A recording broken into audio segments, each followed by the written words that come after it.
Halo, selamat datang di mata kuliah Communication in Healthcare bersama saya dengan Ibu Sinta Yuliana Hasibuan.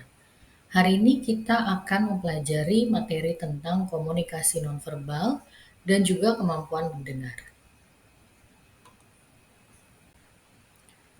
Learning objektif kita untuk materi hari ini adalah mahasiswa nantinya mampu memahami komunikasi nonverbal dan juga kemampuan mendengar, mampu memahami karakteristik komunikasi nonverbal, memahami karakteristik kemampuan mendengar, dan juga mampu mendemonstrasikan komunikasi nonverbal dan juga kemampuan mendengar. Baik, kita akan masuk ke dalam komunikasi nonverbal. Komunikasi nonverbal ini akan sering kita gunakan ya, khususnya kita sebagai tenaga kesehatan. Dan dalam berkomunikasi, kita nggak hanya komunikasi secara verbal, tapi juga kita akan gunakan komunikasi nonverbal kepada pasien kita nantinya. Nah, apa sih komunikasi nonverbal? Komunikasi nonverbal itu pesan yang kita sampaikan melalui bahasa non-lisan, jadi tidak kita omongin. Jadi kita hanya melalui gestur, melalui tatapan mata, seperti itu. Jadi pesannya kita bisa sampaikan melalui perilaku kita, seperti itu. Nah, ada beberapa tipe komunikasi nonverbal. Yang pertama kita akan lihat dari isyarat vokal. Isyarat vokal itu bagaimana kita menyampaikan satu pesan itu dengan nada suara yang tepat. Jadi nada suaranya kita bisa atur, kualitas suaranya, kenyaringannya, kecepatannya, ya. Nah, itu kita akan atur sedemikian rupa. Jadi ketika kita lagi mau hmm, mengkaji pasien misalkan, nah kita akan menggunakan nada suara yang seperti apa. Jadi ada nada-nada suara yang perlu kita sesuaikan ketika kita berbicara kepada pasiennya. Lalu isyarat tindakan. Nah, ini yang tadi ya, refleks otomatis postur tubuh, ekspresi wajah, gerak tubuh. Jadi ketika kita ngobrol, ketika kita sambil berbicara, bagaimana apakah tangan kita terbuka atau tangannya tertutup gitu ya, menyilangkan di dada seperti apa. Itu isyarat gerakannya. Ya, dan juga ekspresi wajah, apakah sambil tersenyum atau ketika berbicara kita diam saja seperti terlihat tidak menarik dengan pembicaraan tersebut. Nah, itu akan terlihat pada ekspresi dari wajahnya. Lalu isyarat objek, ini pakaian yang digunakan ya. Terus peralatan yang kita gunakan ketika kita sambil berbicara, apakah kita fokus atau kita sambil menulis, jadi kita nggak mendengarkan dengan seksama. Ya, jadi apa yang ada di sekitar kita itu yang kita gunakan. Nah, ini adalah tipe komunikasi nonverbal. Ya, nah, berikutnya tipe komunikasi nonverbal juga ada sentuhan. Jadi ketika kita berbicara misalkan dengan orang lain atau dengan pasien, ya, kita bisa sambil tetap menyentuh misalkan dia lagi sedih, ya, menangis. Nah, itu bisa kita sambil menepuk pundaknya seperti itu. Jadi sentuhan yang bisa mengekspresikan apa yang bisa membantu pasiennya, misalkan mengekspresikan kalau kita tuh empati sama pasiennya, seperti itu. Lalu ruang, ya, ruang ini jarak, jarak bagaimana kita berbicara dengan orang lain, ya. Ada ruang intim itu dekat 50 cm, jadi jaraknya lebih dekat, jadi ketika kita melakukan sentuhan itu lebih mudah. Atau ruang personal, ya, itu sampai 1,5 meter. Atau ruang sosial atau konsultatif, ketika konsul ya itu 3 sampai 5 meter. Atau ruang publik yang sangat luas. Nah, itu tipe-tipe komunikasi nonverbal.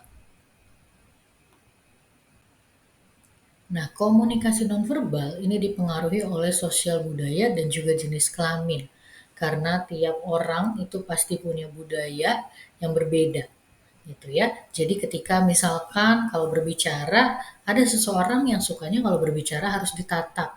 ya harus dilihat mukanya, harus dilihat matanya. Tapi ada juga mungkin budaya yang rasa kalau dia terlalu dilihatin, matanya terlalu dilihatin terus dia rasa nggak nyaman, ya. Nah, itu ada juga.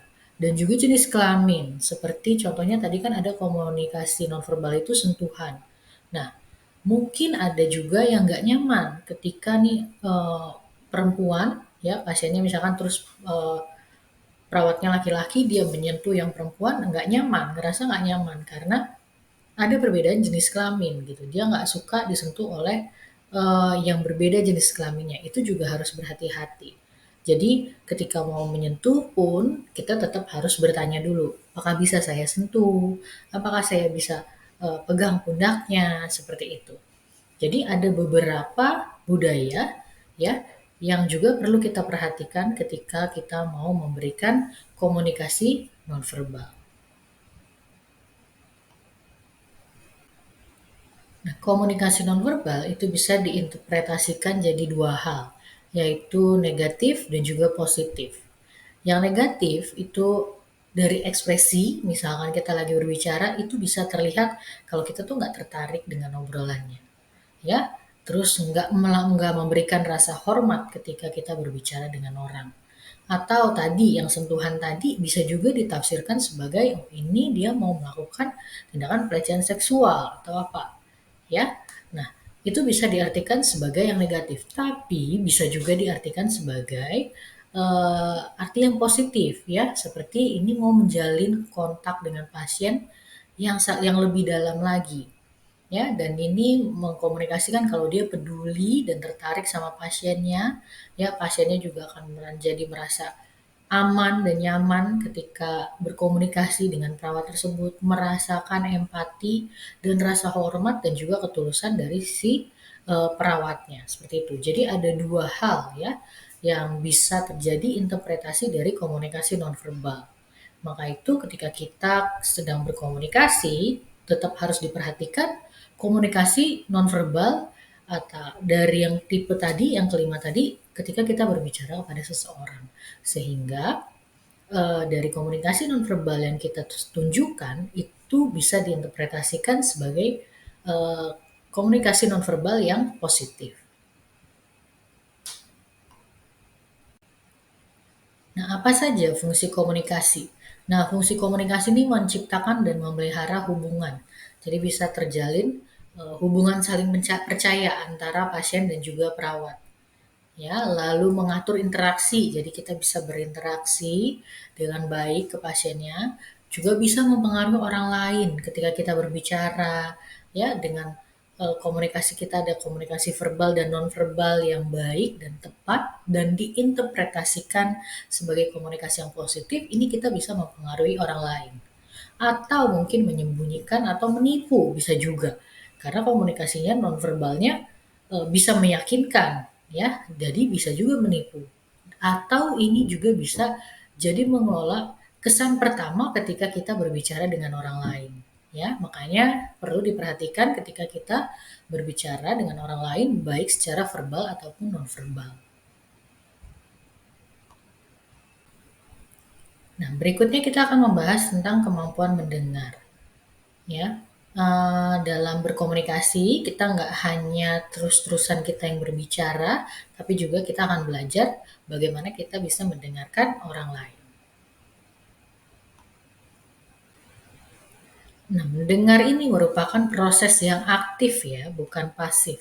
Jadi ketika kita mendengarkan seseorang berbicara, jadi kita tuh kasih perhatiannya yang penuh ke orang yang lagi berbicara. Jadi kita benar-benar dengerin, kita nggak sambil melakukan sesuatu, kita melihat dan juga mencermati apa yang sedang dibicarakan sama orang tersebut. Jadi benar-benar kita dengerin secara aktif. Perhatian kita, fokus kita hanya kepada orang tersebut.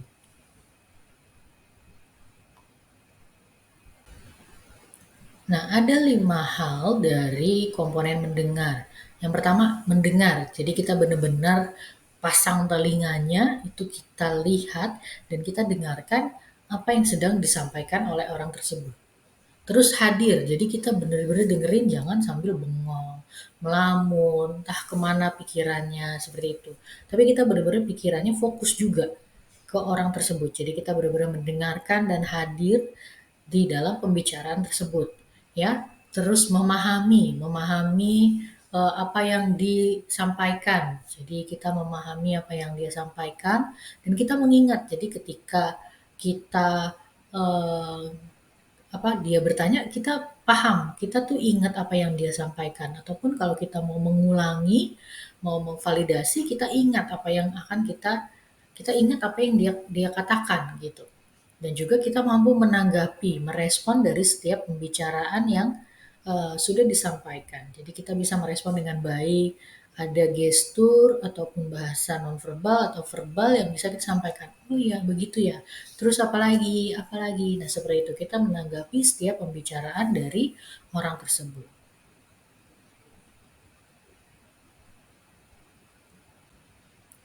Nah, ini tipe mendengar. Tipe mendengar nih kita lihat tanda panahnya ya. Kalau yang ke atas dia lebih reflektif dan kurang direktif. Jadi kita lebih banyak mendengarkan, merefleksikan. Kita nggak langsung-langsung eh, ngomong, ada bahasa verbal yang tersampaikan yang secara langsung. Ya, yang tanda panah ke bawah ini kurang reflektif tapi lebih direktif ya. Lebih banyak yang juga kita bisa sampaikan. Apa sih? Nah, mendengarkan dengan diam ini lebih reflektif. Jadi kita benar-benar mendengarkan semua pembicaraannya, ya kita pahami tadi komponen dari itu yang komponen mendengar itu kita masuk, kita keluarkan di situ. Lalu kita mempertanyakan, ya. Jadi kita bisa bertanya dari apa yang dia sampaikan kalau kita belum paham. Terus kita mampu memparafrasekannya, kita mampu berempati dan juga mendukungnya. Nah, kalau yang lebih reflektif, lebih direktif, kita mulai menganalisis apa yang dibicarakan. Jadi kita analisis, nggak cuman kita dengarkan, lalu kita evaluasi, ataupun kita juga bisa sampai memberikan nasihat kepada orang tersebut gitu.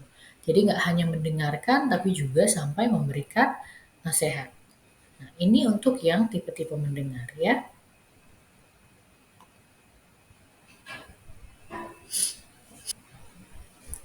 Nah, ini fungsi dari mendengarkan.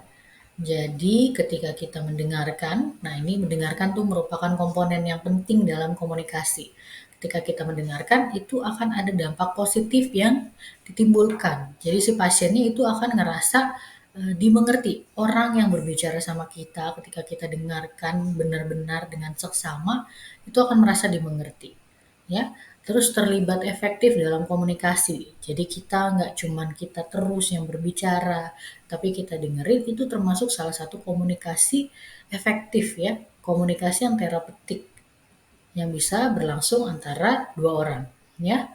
Dan ketika kita mendengarkan itu kita juga menunjukkan ketulusan kepada si orang tersebut ya, ke klien, ke pasien atau orang lain ketika kita mendengarkan. Karena kita benar-benar uh, berada di situ, kita berempati ya, kita benar-benar bisa memahami apa yang disampaikan sama orang tersebut.